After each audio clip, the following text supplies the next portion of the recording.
Jim Morrison was once at the very top of the world. He was the voice of the Doors, a true icon for an entire generation. But just a few years later, they found him dead in a small apartment in Paris. No autopsy was done. The coffin was sealed shut. And ever since, there's been a flood of questions with no clear answers. He went to Paris to escape the scandals, to write poetry, to live quietly. But one night in July 1971, it all came to an end. Some say he overdosed on heroin, even though he'd always despised the stuff. Others believe he didn't die at all, just vanished. In his journal, there's a line he wrote over and over, "God save me." Some folks claim they saw him that night, wandering the streets, muttering about the end. So, what really happened to Jim Morrison? And why, even now, does nobody know for sure? Let's walk through each chapter, each detail, to try and find some answers. Chapter 1. The Desert Crash and a Childhood Curse. The Screech of Tires on Sand. It was a scorching day in the New Mexico desert, and 4-year-old Jim Morrison sat in the back of the family car, staring out at the highway. Then a crash. A truck flipped over, and Native American bodies lay still, blood pooling red on the sand. "Their spirits entered me," Jim later wrote in a poem. Can you picture it? Those wide, unblinking eyes of a child, taking in that horrific scene.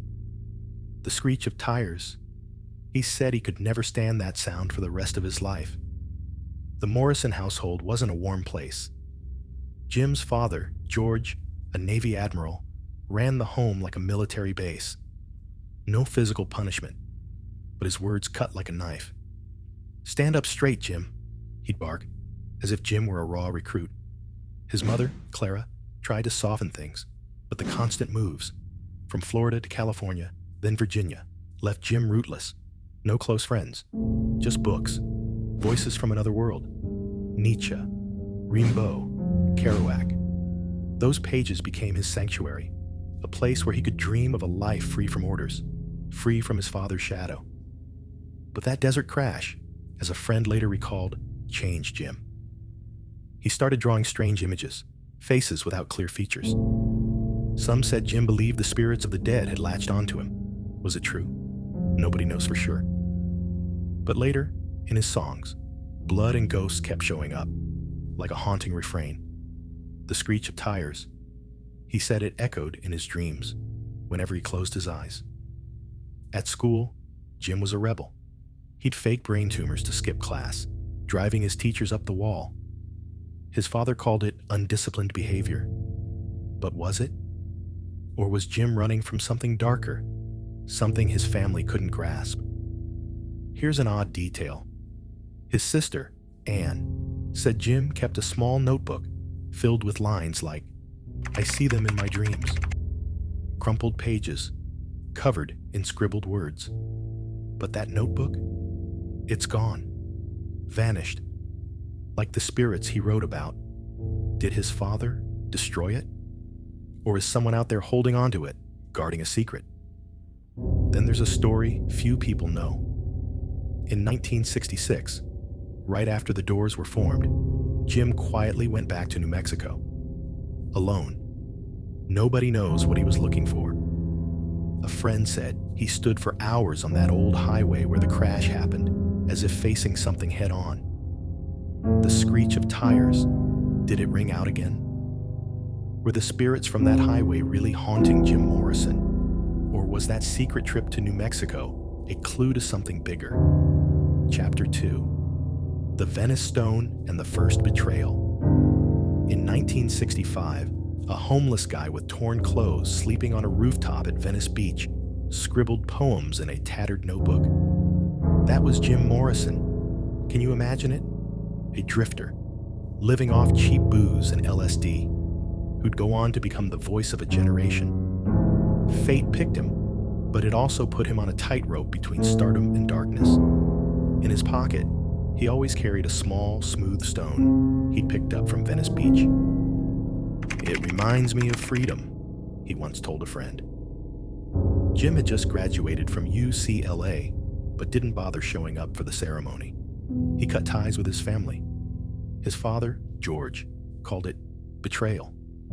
His mother sent letters, but Jim never replied. Instead, he wandered the sand, guided by the sound of waves and cigarette smoke.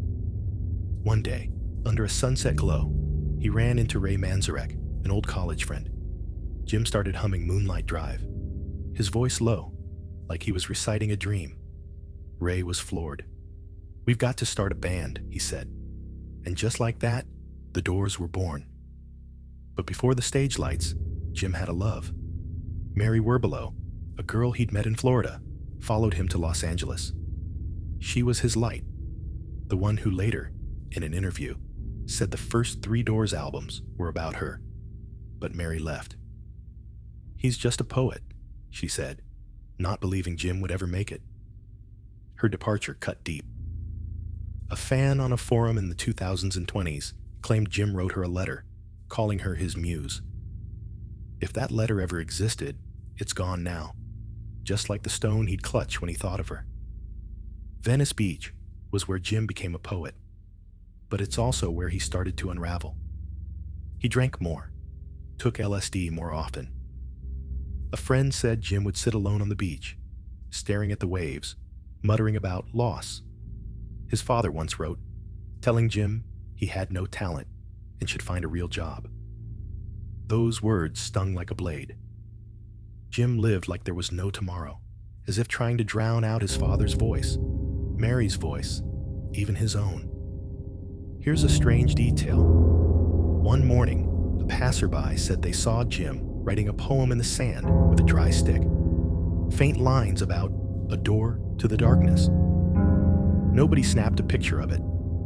A friend said it might have been an early draft of a song that never saw the light of day, but the waves washed it away, like they washed away a piece of his soul. That stone in his pocket, did it carry the story of that poem? Was the poem in the sand a prophecy of Jim Morrison's journey? And does the stone he held hide some secret about Mary? Chapter 3. The Band Song and the Fall in Miami. In 1967, Jim Morrison took the stage at the Whiskey A Go-Go, his tight leather pants glinting under the spotlight. He was a Pied Piper, drawing thousands into the hypnotic world of the Doors. But can you imagine it? The man who brought freedom became a prisoner of the very fire he ignited. Those leather pants, the symbol of the Lizard King, were a promise of defiance, but also a chain binding him to the spotlight.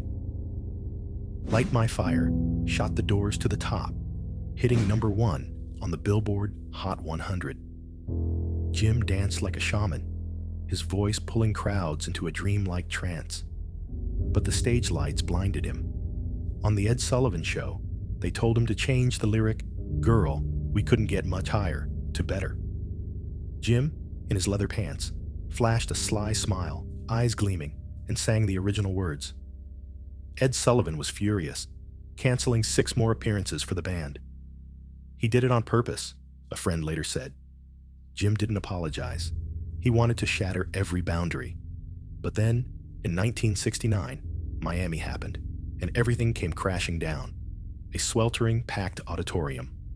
Jim, drunk, stumbled across the stage, his leather pants soaked with sweat. He shouted at the crowd, insulting them. A fan doused him with champagne. Jim ripped off his shirt, and some swore he dropped his pants too. Chaos erupted. Police stormed in, arresting him for public indecency. He was sentenced to 6 months in jail, though he was released on bail. A fan, in a 2020s recording, said the Miami incident changed Jim. He realized fame was as fragile as the whiskey glasses he'd smash after a show. After Miami, Jim wasn't the same. A friend said they found him alone in a recording studio, clutching those old leather pants, staring at a crumpled family photo. Then he tore up a copy of Light My Fire, as if trying to erase the spotlight. "They want a monster," he muttered. "I'll give them a monster."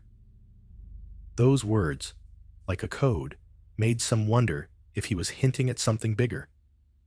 A conspiracy? Some said the FBI had been watching Jim because of his anti-war lyrics. Here's a strange detail.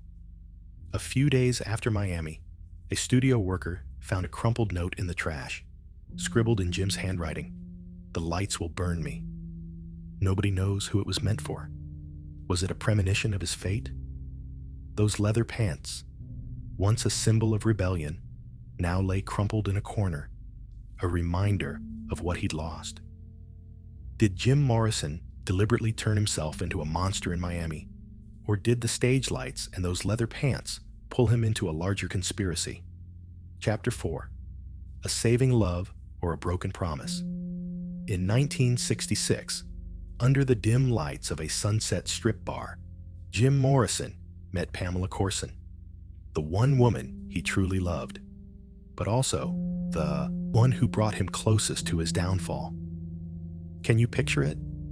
A red-headed girl with bright eyes, clutching an unfinished painting, standing among a crowd in awe of the Lizard King.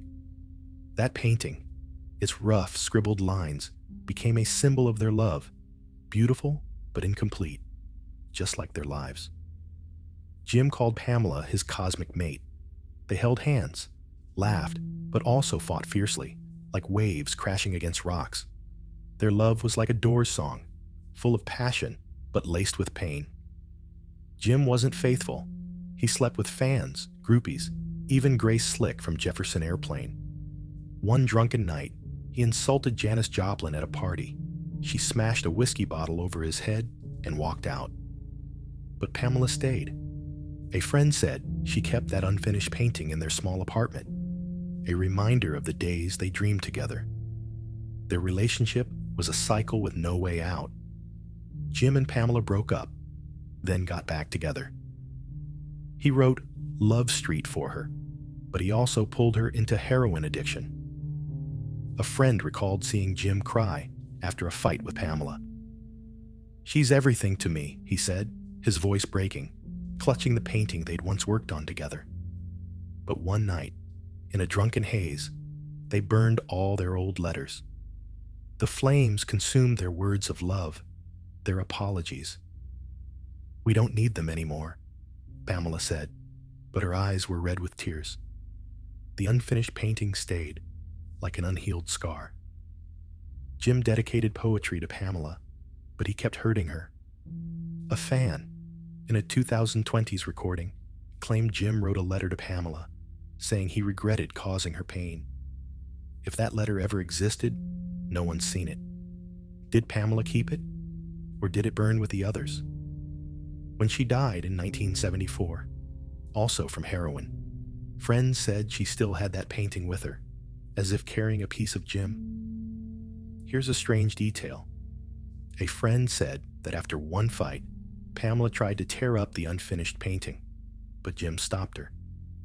"Don't," he said, as if it was the last thing holding them together. Does that painting hide something? A promise? Or a curse?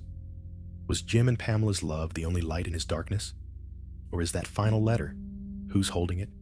And why has no one ever read it? Chapter 5. Finding himself or stepping into the darkness. In March 1971, Jim Morrison stood outside an old bookstore along the Seine River, flipping through a volume of Baudelaire's poetry. His eyes were empty. He set the book down, didn't buy it, and walked off into the Paris sunset. Can you see it? A man trying to rediscover himself, yet unable to fill the void inside. He came to Paris to escape the Miami trial, the stage lights, and those leather pants that once made him the Lizard King. In a small apartment on Rue Beautreillis, Jim wrote letters to friends. "I walk along the Seine," he wrote. "I'm coming back to life." He shaved, lost weight, looked healthier, but the darkness clung to him. He drank every day, and some say he started trying heroin. A nightclub manager said that on the night of July 2nd, he saw Jim slumped in the bathroom at the Rock and Roll Circus, lips blue, traces of heroin on his arm. Pamela Corson, according to a friend, said Jim took heroin from her stash, but Jim had always hated heroin. He'd scolded Pamela for using it. So why did he change that night? A post on a conspiracy forum claimed a mysterious stranger gave Jim the heroin at the club. A friend, Alain René, saw Jim stumbling through the Paris streets hours before his death. In the apartment, an open notebook lay on the table, with one line scrawled over and over, "God save me." The other pages were blank, as if he'd given up on saying anything more. That notebook, like the stone he once kept in Venice, like the unfinished painting with Pamela, was the last relic of a worn-out soul. Here's a strange detail. When Jim's body was found, the coffin was sealed immediately. His passport vanished.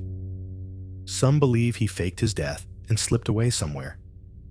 A neighbor said they saw Jim outside that old bookstore days earlier, muttering about a door. Was he looking for a way out? Or did he know he was about to step through the final door? Was Paris the place where Jim Morrison found freedom? Or was it where he wrote the final draft he could never finish? Chapter 6. No Autopsy and the CIA Theory. On July 3, 1971, Jim Morrison was found in a bathtub, cold and lifeless. Officially, he died of heart failure. But there was no autopsy. Can you believe it? A 27-year-old star gone, and no one investigated. He joined the 27 Club alongside Jimi Hendrix, Janis Joplin, Brian Jones. Brilliant talent snuffed out too soon. But the name Mr. Mojo Rising, a rearrangement of the letters in his name, became a symbol of escape. For years, some fans swore they got a phone call from someone claiming to be Mr. Mojo Rising, calling from Brazil. Just once. Then silence. A nightclub manager said Jim overdosed on heroin at the Rock and Roll Circus, and two men carried him back to his apartment, placing him in the tub to cover it up. A friend of Pamela's claimed Jean de Breteuil, a drug dealer, supplied heroin that was too potent. A post on a conspiracy forum suggested Jim was assassinated for his anti-war lyrics, like those in The Unknown Soldier. But there's another story. Friends said Jim was desperate. His Paris notebook, filled with the repeated line, "God save me," read like a cry for help no one heard. Here's a strange detail. That morning, a neighbor said they saw Jim standing motionless in the rain, staring at a stone angel statue in Père Lachaise cemetery, saying nothing. Rain streamed down his old leather pants, as if he knew the end was near. Only Pamela and a few close friends saw his body. The coffin was sealed. No one checked. Some believe Jim faked his death, living in hiding somewhere as Mr. Mojo Rising. Here's the thing, though. Jim used to joke about running off to Africa. Did he actually do it? Or was it just the dream of a broken soul? Jim Morrison joined the 27 Club. But did he get there because fate called his name, or because he signed his own death warrant? Conclusion: the stone, the letter, the notebook, and the unanswered questions. Jim Morrison is gone, but he hasn't faded away. His grave at Père Lachaise in Paris draws millions, leaving flowers, poems, and notes. Can you picture it? Fans, young and old, standing quietly by his tombstone, hearing "Riders on the Storm" in their minds. The Doors, with songs like "L.A. Woman" and "Break On Through," still echo on the radio, in bars, and in the hearts of rock lovers. The 1991 film The Doors painted him as a fallen angel, beautiful but broken. He was inducted into the Rock and Roll Hall of Fame in 1993. Artists like Bono of U2 and Fatboy Slim drew from his image and poetry. A fan once said Jim wanted to be remembered as a poet. His book, Wilderness, still sells, a reminder that he was more than the Lizard King. He was a soul searching for meaning in a world that turned him into an icon. From the stone he picked up in Venice, the poem scratched in the sand, the blank notebook in Paris, the unread letter to Pamela, to the torn-up recording of "Light My Fire," everything paused in a moment of silence. But that silence, that's Jim Morrison. Fame was a double-edged sword. It lifted him up, then cut him to pieces. He craved freedom, but was trapped by stage lights, whiskey bottles, and heroin he never should have touched. Pamela Corson, the woman he loved, passed away in 1974, under circumstances eerily similar to his. When she died, they found a folded photo of Jim in her wallet, along with a small pendant no one had seen before. She carried Jim's pain, just as she carried their unfinished painting. And then there are the mysteries that linger. Where's the notebook with "God Save Me" scrawled inside? Did the letter Jim wrote to Pamela, or maybe to Mary Werbelow, ever exist? A forum post claimed Jim faked his death, living in hiding as Mr. Mojo Rison, maybe in Tibet, or as Frank in Syracuse. Another mentioned the mysterious stranger at the nightclub. These stories, though unconfirmed, keep us wondering. Jim Morrison was a symbol of freedom, but also a prisoner of himself. He sang about breaking on through, but couldn't escape the walls within his soul. Can you feel it? A young man who wanted to be a poet, turned into a monster by the world. On a rainy night in Paris, someone heard riders on the storm drifting from an empty apartment. They knocked. No one answered. Did Jim Morrison truly leave us? Or does his shadow still wander through the rain?